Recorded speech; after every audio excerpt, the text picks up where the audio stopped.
আল্লাহ রসুল সাল্লাল্লাহু আলাইহি ওয়াসাল্লাম রেগুলার তাহাজ্জুদের নামাজ আদায় করতেন, সে সম্পর্কে যদি আপনি বলতেন। আল্লাহর হাবিব তাহাজ্জুদ পড়তেন প্রত্যেক দিন এবং আশঙ্কা করতেন যদি উম্মতের জন্য সেটা ফরজ হয়ে যায় কিনা। দুইটা বিষয় নবীজি ভয় করতেন, একটা তাহাজ্জুদ আর একটা প্রতিবেশীদের হক। এমনভাবে এই দুইটা আমল করতেন যে নবীজি ভয় করতেন সেটা বান্দার উপর এবং এই উম্মতের উপর ফরজ হয়ে যায় কিনা সেটা ভয় করতেন। নবীজি তাহাজ্জুদে দাঁড়িয়ে ডুকরে ডুকরে কাঁদতেন এবং তেলাওয়াত করতেন, সেজদা এত লম্বা করতেন। আমাজান আয়েশা রাদিয়াল্লাহু তাআলা আনহা বলছেন যে আমার মনে হতো যে নবীজি সেজদায় গেছে আর উঠবে কিনা। সেজদায় কিছু দুনিয়া থেকে চলে গেছে। সুবহানাল্লাহি ওয়া বিহামদিহি সুবহানাল্লাহিল আযীম, সুবহানাল্লাহি ওয়া বিহামদিহি সুবহানাল্লাহিল আযীম, আস্তাগফিরুল্লাহ, বেশি বেশি মাসতুম দোয়াগুলা করতেন। এবং তাহাজ্জুদের মধ্যে আল্লাহর হাবিব বলেছেন যতগুলো মাসতুম দোয়া আছে কোনো বান্দার সাথে ডাইরেক্ট কানেক্ট হয়ে যাবে এই তাহাজ্জুদের মধ্য দিয়ে।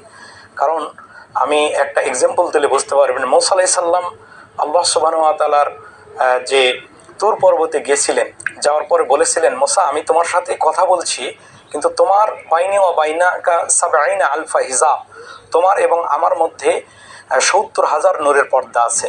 কুল্লু হিজাব আলফা সানা, এক একটা পর্দা 1 বছরের রাস্তা, অর্থাৎ ৭০ বছর নূরের পর্দার ওই পারে তুমি আর এই পারে আমি। কিন্তু সাতাআতা উম্মতি, এমন একটা উম্মত আসবে যে উম্মতরা ডাইরেক্ট আমি কথা বলবো কোনো পর্দা থাকবে না। সেই পর্দাটা কি, সেই পর্দা থাকবে না, সেই কথাটা কি উম্মতের সাথে, সেটাই হলো সিজদা এবং কোরআন তেলাওয়াত। কোরআন হলো আল্লাহর জবান, আল্লাহর কালাম। আল্লাহর সাথে যদি কেউ কথা বলতে চায় তাহলে কোরআন তেলাওয়াত করতে হবে। এবং প্রত্যেকটা নামাজে আমরা মুসলিম উম্মাহ যারা উম্মত আছি আল্লাহ সুবহানাহু ওয়া তাআলার সাথে কথা বলি, এই কথা বলার অন্যতম মাধ্যম হলো এই তাহাজ্জুদ। সব ঘুমিয়ে আছে, তার মানে আল্লাহ সুবহানাহু ওয়া তাআলার কাছে নৈকট্য হাসিলের অন্যতম মাধ্যম হলো এই তাহাজ্জুদ। সেখানে আল্লাহ সুবহানাহু ওয়া তাআলার কাছে মন খুলে সিজদায় পড়ে বেশি করে আমরা তাহাজ্জুদের নামাজ পড়ব। ধন্যবাদ আপনাদের দুজনকে, শতব্যস্ততা উপেক্ষা করে আপনারা সময় দিয়েছেন।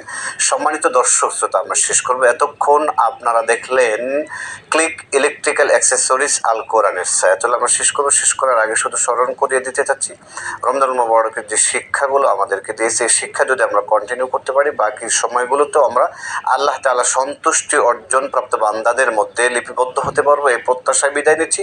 আসসালামু আলাইকুম ওয়া রাহমাতুল্লাহি ওয়া বারাকাতুহু।